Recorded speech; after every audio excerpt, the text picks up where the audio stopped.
Hello, Cancers. This is Genevieve with Belladonna Moonbeams. How are y'all doing? Um, I am excited once again. I think I spend most of my life excited, but I guess that's a pretty good thing, right? Because at least I'm positive. So I decided that every month on the full moon, I'm going to do a special video about something, something that has to do with the full moon, a goddess I like, a stone I like, something like that. And we'll just see what it's all about. Um, also, um, there are 8 pagan holidays or Celtic holidays or whatever Wiccan holidays. And I'm going to do a special video on those days. And so we're coming up to Lunasa, which Lunasa is a harvest festival on August 1st. So you're going to get to see me on Saturday. Isn't that awesome? And then again, I'll do the tarot reading the following Monday and then the full moon the Monday night. So you're going to see me a lot.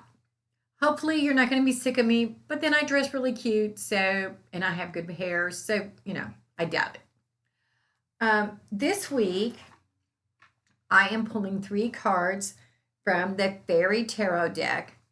Now, when I have a tarot deck like this, I kind of do them almost like an oracle.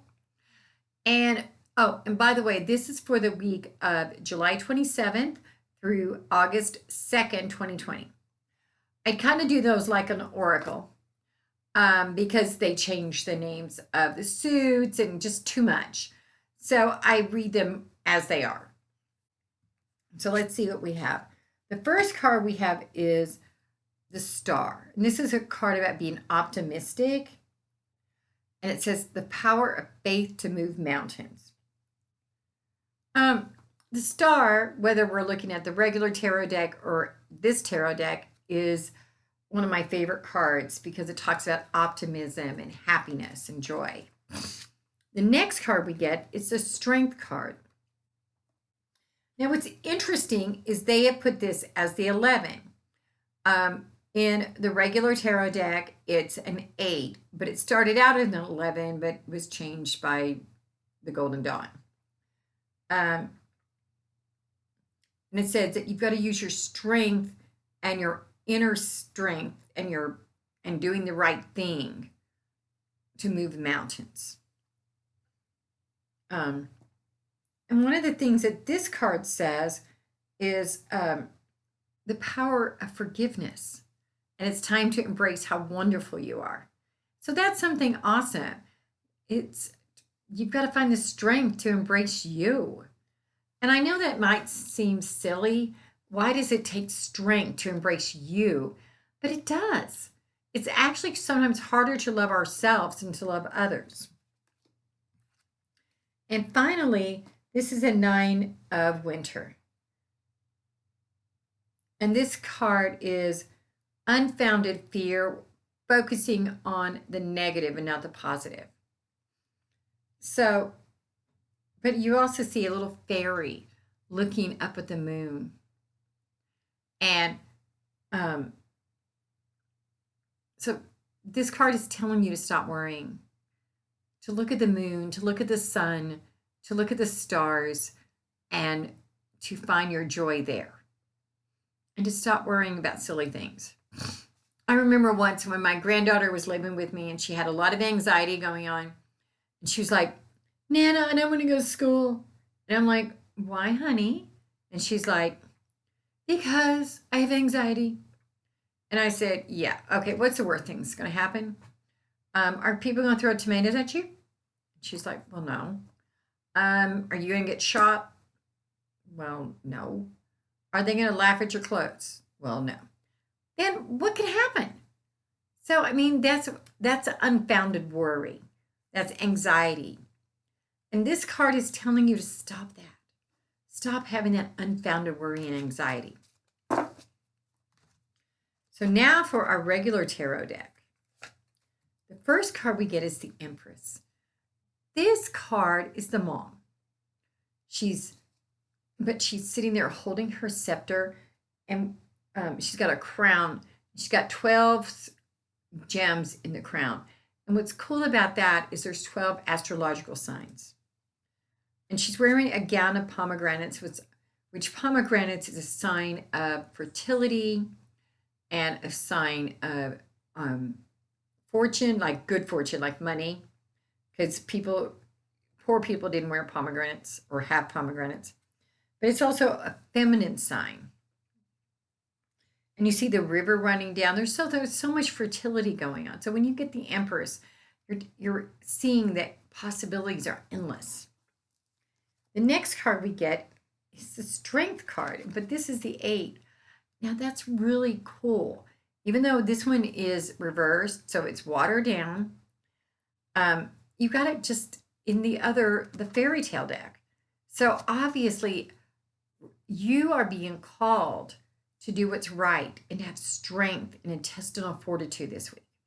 You're going to have to pull that out of yourself to find the strength to do the right thing. And the final card is the Knight of Swords. And see, he's rushing into battle. He's not afraid. He's like, I'm going to win this. I'm going to be able to do this. He's rushing into battle and he's willing to do the right thing. So, Cancers, you've got to make some choices this week and you've got to do the right thing. You're called this week to do the right thing. I got goosebumps when I said that. You are being called to do right. Oh, it's so amazing. It's kind of like a Knights of a Round Table, to do the right, to champion the right. So now for our little crystal ball.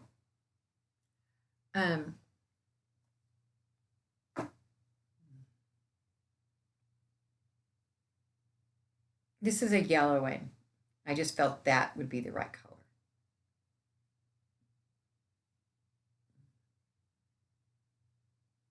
And I see a shadow. So what that tells me is that there's a shadow in your life that you feel is kind of an overcast, like a sky where you're not quite seeing the stars or the moon or the sun because it's overcast. And you feel like there's something overcast in your life that's preventing you from getting to where you need to be. But that's a lie. That is a lie. There's nothing overcast in your life. You have that control. You're allowing whatever it is to overcast on you, but that's not something that you have.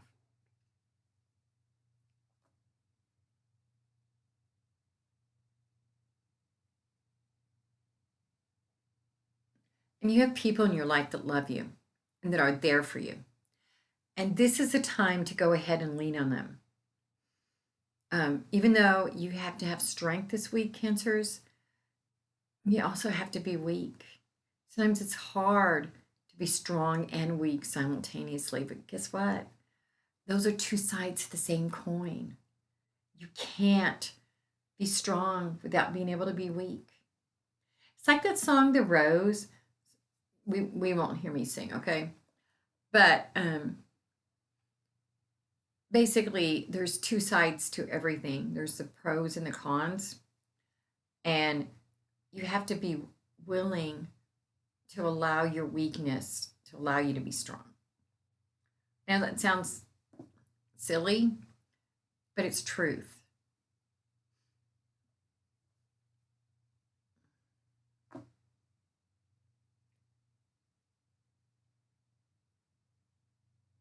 And I see a sliver of a moon, which tells me that, and that can either be waxing or waning. So it can either be coming or going. And I believe in this case, it's coming. That you have had that overcast going on and your moon is starting to get bigger. And you need to be open to receiving that moon. So, Cancers, if you want to do a private reading, my phone number is 405-512-9400. You can send me a text or a phone call, or you can send me a private message on Belladonna Moonbeams on Facebook. And if not, I'll see you at Lunasa or I'll see you next week for the tarot reading. Have a good one. Bye.